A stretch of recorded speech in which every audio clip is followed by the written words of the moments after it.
Olá pessoal do Terceirão, tudo bem?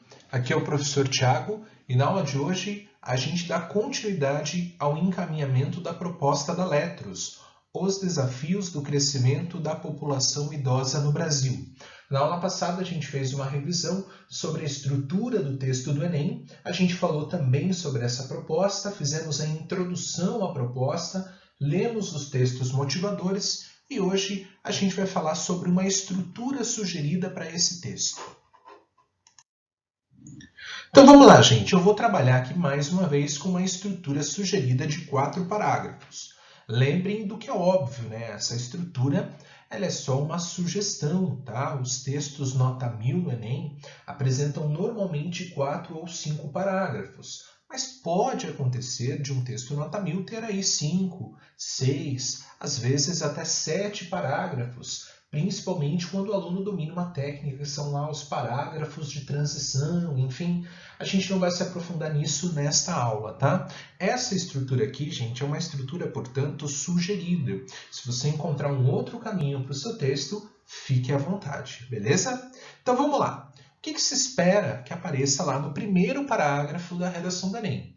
A apresentação do tema e a tese. Agora vejam ali, gente, a apresentação do tema, o tema da redação, são os desafios do envelhecimento da população brasileira, tá? Para tanto, ou seja, para a apresentação deste tema, recomenda-se a utilização de alguns números presentes nos textos motivadores 1, 4 e 5. Por quê? Nesses textos fala-se aí sobre o envelhecimento da população brasileira, o achatamento da base da pirâmide etária e o alargamento do topo, ou seja, há menos pessoas jovens no Brasil hoje e há mais pessoas idosas, e a tendência é que essa realidade se amplifique, tá?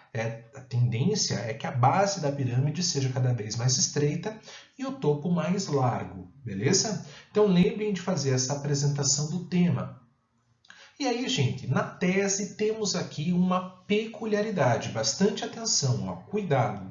O envelhecimento da população não é a situação problema em si, concordam?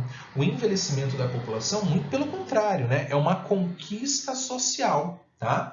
No entanto, o fenômeno gera demandas, ou seja, gera aí algumas necessidades, que devem ser supridas pela sociedade. Ó. Veja, portanto, estabelece-se uma relação lógica em que o envelhecimento é a causa e as demandas são as consequências. Não atender essas demandas é o que representa uma situação-problema. Então, a gente só enfrenta problemas decorrentes do envelhecimento da população se nós não nos preparamos, né, para esses problemas, se nós não antevemos esses problemas e agimos aí com antecedência de forma previdente, tá? O que viria a ser a tese, portanto? Prever essas demandas e antecipar-se aos desafios decorrentes do envelhecimento da população. Desta forma, sugere-se. Vejam lá, moçada. Então, a gente vai trabalhar nessa proposta também com duas teses, tá? A primeira tese é a seguinte: o envelhecimento populacional sobrecarrega o sistema previdenciário. Portanto, há uma necessidade de adequação e muda o perfil do mercado de trabalho. Por quê?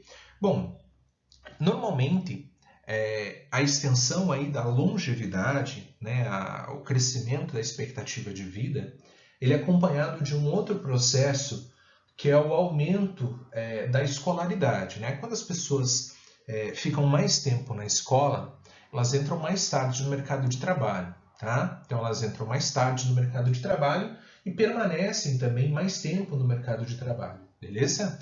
Então, o que acontece? O sistema previdenciário precisa se adequar, mas o mercado de trabalho também precisa se adequar a essas necessidades, a essas demandas. Tá? Então, talvez, lá no final do texto, gente, lá no quarto parágrafo, lá nas propostas de intervenção, a gente tenha que propor um regime de trabalho diferenciado para essas pessoas, para que os idosos que estejam aptos, né, que tenham aí condições físicas, psicológicas, que tenham aí, gente, uma rede de amparo social, familiar, possam continuar desempenhando aí suas atividades além dos 60 anos, né?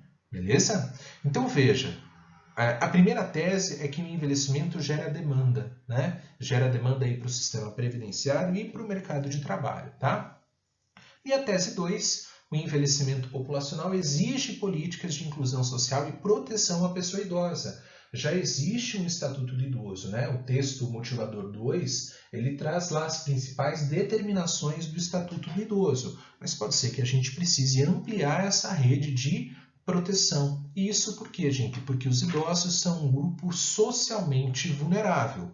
Portanto, é responsabilidade da família, da sociedade e do Estado protegê-los. Lembrem, gente, que aqui no primeiro parágrafo ainda não é o espaço para a gente trazer as propostas de intervenção. Agora, é claro que as propostas de intervenção elas têm que ser coerentes com aquilo que a gente estabelece na tese. Beleza? Joia?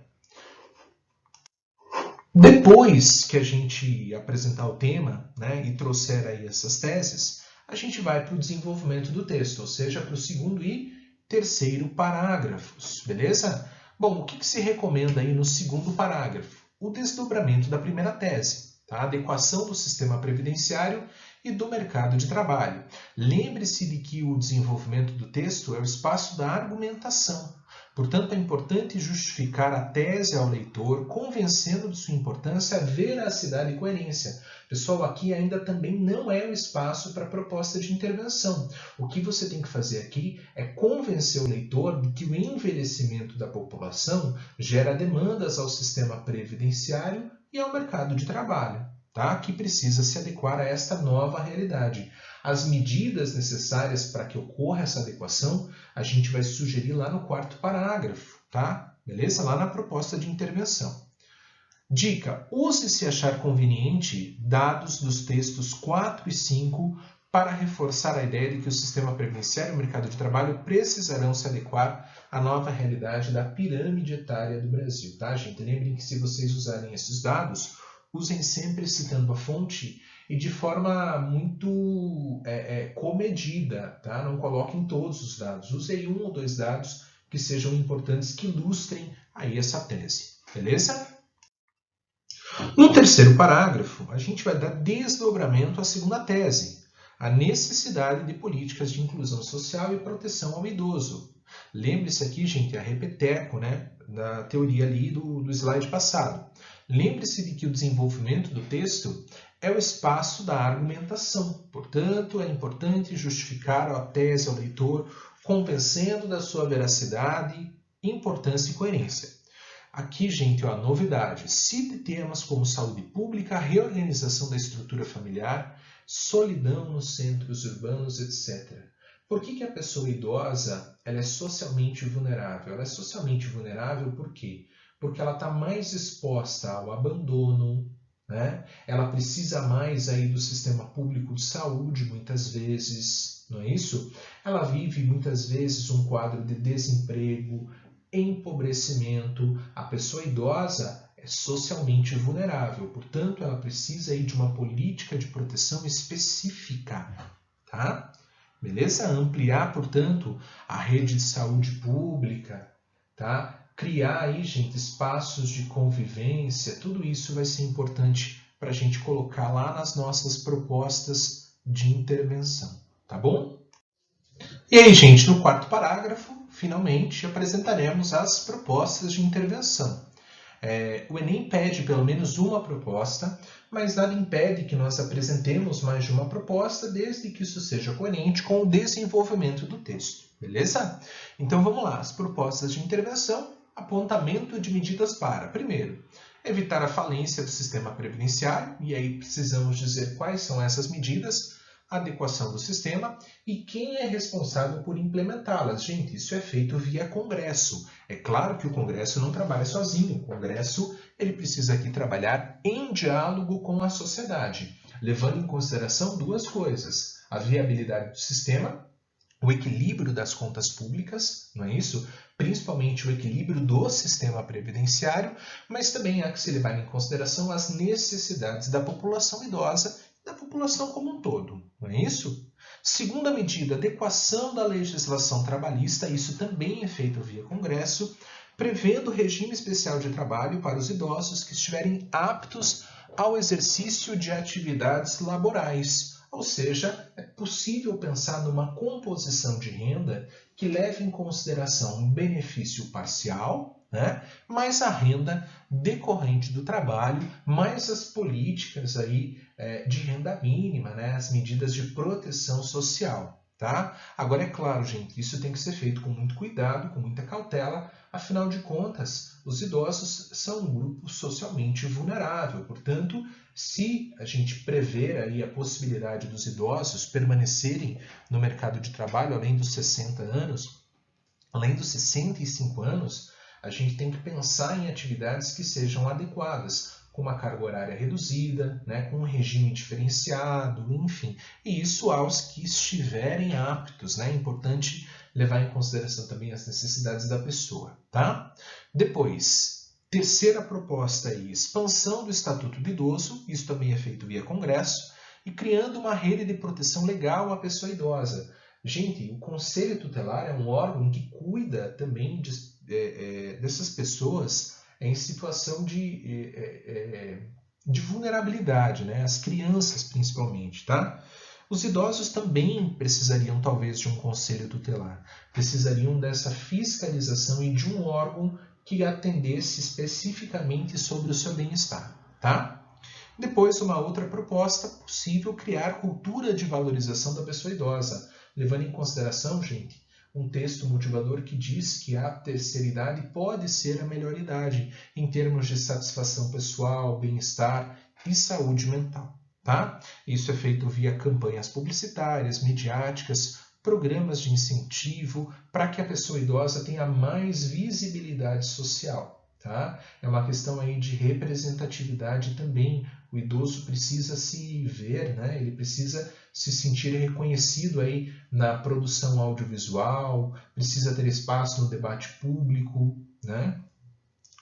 Gente, só uma coisa importante, lembrando, né? Você não precisa citar essas 4 propostas, você não precisa necessariamente citar essas propostas, lembrando que é uma sugestão. Se você colocar ali no seu texto, né, 1 ou 2 propostas, e isso for coerente com o desenvolvimento do seu texto, já está ok, beleza? Leve em consideração também todo o conhecimento que vocês têm sobre o gênero Enem, né? Aquelas expressões que a gente utiliza no começo dos parágrafos. Então, lá na conclusão, né? Portanto, né?